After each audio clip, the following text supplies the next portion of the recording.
Hello everyone, bienvenue sur le compte passionné de foot. Aujourd'hui, on va parler du classico qui va venir entre le Real et le Barça. Et avant tout d'abord, je vous remercie, je vous dis d'abonner, de vous abonner, de liker et de partager avec vos amis.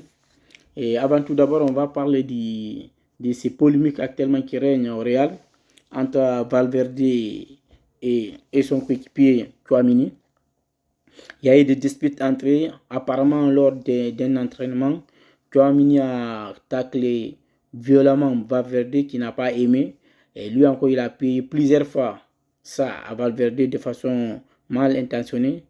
Ils ont voulu se bagarrer entre eux, mais ils ont rentré entre eux. Il n'y a pas eu de bagarre. Mais le lendemain, encore, Tchouaméni voulait saluer Valverde, mais ce qui Valverde a refusé. Et ce qui a ramené encore une dispute entre eux. Selon d'autres, ils se sont bagarrés. Tchouaméni l'a infligé un coup. Valverde est parti à l'hôpital. Mais selon d'autres, il l'a pas touché. Ils se sont pas ils se sont pas tapés entre eux. Et du coup, on va lire ce que Valverde lui-même il a dit. Parce que d'abord, avant ça, dans tous les vestiaires, il y a ces polémiques pareilles, il y a ces disputes, il y a ces bagarres. Mais ça reste à l'interne, ça ne sort pas. Mais des fois, ça sort. Par exemple, le cas de Bayer, lorsque Mané était là-bas, il s'est pris avec Sané. Le truc est sorti. Il y a eu des amendes contre Mané. Et le cas qui est passé encore à Marseille, là. Marseille, déjà, ils ont vendu tous les 2 heures. Et là, on va lire ce que Valverde lui-même il a dit. Il dit hier, un incident a eu lieu avec un coéquipier pendant l'entraînement. La fatigue, la frustration et la pression de cette fin de saison ont amplifié la situation. Et ce qui est énorme actuellement, le Real, ils sont sous pression et ils vont faire une année blanche sans titre, sans rien, avec ces stars réunis, tous ces grands joueurs réunis. Ah là, c'est une frustration énorme, quoi. Qui est... Après, il dit, dans un vestiaire, ces arts de tension peut arriver et se règlent normalement en interne. Malheureusement, certaines informations ont fuité et tout a pris une ampleur énorme. Et c'est vrai, normalement, ça se règle à l'interne, ça ne sort pas. Mais là, ils ont fait sortir, ça a pris un autre. Parce que dans tous les versets, ça arrive. Et il dit, aujourd'hui encore, nous avons eu un désaccord. En pleine discussion, je me suis accidentellement cogné contre une table. C'est ce qui m'a causé une coupure au front. À aucun moment, il y a eu de coups entre nous. Du coup, il n'y a pas eu de coups entre eux. C'est lui-même qui l'a dit. Et du coup, il y a d'autres qui disent qu'il y a eu des coups. Mais on ne sait pas si c'est vrai, si c'est pas vrai. Mais après ça, L'Oréal, ils ont fait une enquête.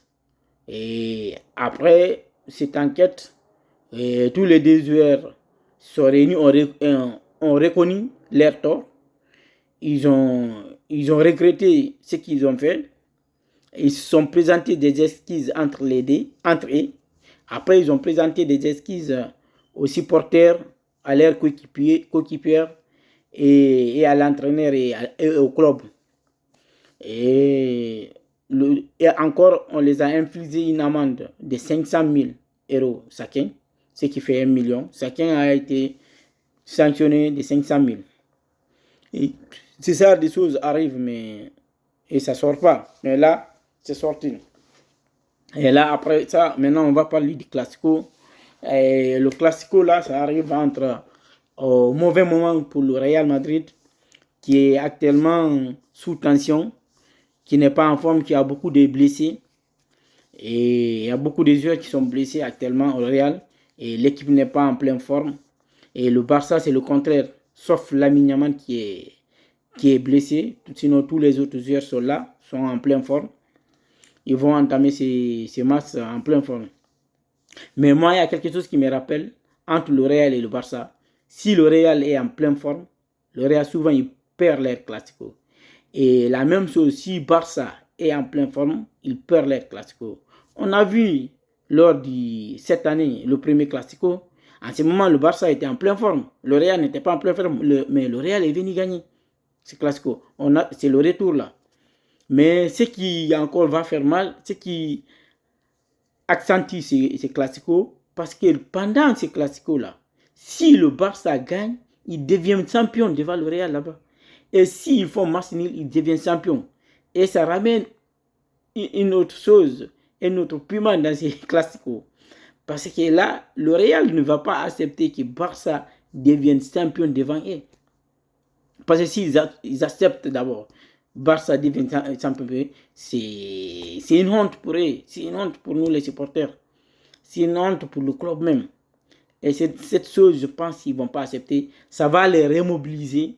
Et encore, à cause de cet incident, peut-être ça va les ressouder. Parce qu'on dit, pour faire la paix, il faut faire la guerre d'abord, peut-être. Et ils vont faire la paix, et ils vont se ressouder, se remobiliser pour bien entamer ces classicos et le gagner. J'espère bien. Et le Barça encore, et ils sont franchement prêts. C'est une équipe qui joue toujours, qui monte, qui joue, fait le système d'orgier, qui fait toujours le système orgier. Barça, ils aiment jouer à haut.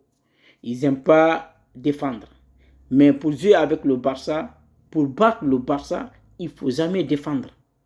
Quand ils défendent, ils vont te battre. Il faut toi encore jouer haut. Il faut mettre de la pression.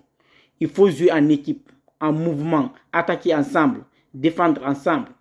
Il faut faire ça. Pour battre le Barça, c'est ça la clé. Pour battre. Mais pour battre le Barça, quand tu te mets en défensive, il te tue. Il te tue. Du coup, pour les battre, il faut jouer haut. Il faut mettre la pression. Quand tu mets la pression sur le Barça, il n'ose pas la pression. Tu mets la pression, l'intensité, il n'ose pas. Tu les bats directement. Parce qu'ils montent en haut, leurs attaquants, ils ne sont pas trop rapides, leurs défenseurs du moins. Les défenseurs ne sont pas trop rapides. Et si tu as des attaquants comme Mbappé, parce que peut-être Mbappé va revenir, ou comme Vinicius qui est rapide, et si vous montez facilement, vous pouvez le battre. Mais si vous vous mettez à défendre, ça ne va pas être bon. Et moi, ce que je vois, la clé ici, c'est des jeux en équipe et des jeux haut et attaquer sans défendre. Même si vous allez prendre des buts, il faut attaquer. Avec le Barça qui attaque, qui les bat. Et c'est la seule chose que je vois pour que le Real gagne ce classico, pour ne pas être humilié devant tout le monde là-bas. Au minimum, si Barça va prendre et va être champion, c'est après ces matchs qu'il va être champion, mais ce n'est pas pendant ces matchs, devant nos supporters là-bas. On ne peut pas accepter ça. J'espère qu'ils vont se battre pour bien défendre le couleur et oublier tous ces dégâts entre eux, se remobiliser et travailler pour battre le Barça. Avant tout ça, je vous dis merci. Merci de vous abonner et de liker. Et prenez soin de vous, c'est le plus important. Et merci, on se capte après le Classico. J'espère que dans les bonnes humeurs, et on va bien rigoler. Allez, merci, salut. Moi, mon pronostic, il y aura 2-0 ou 2-1 en faveur du Real Madrid. Merci.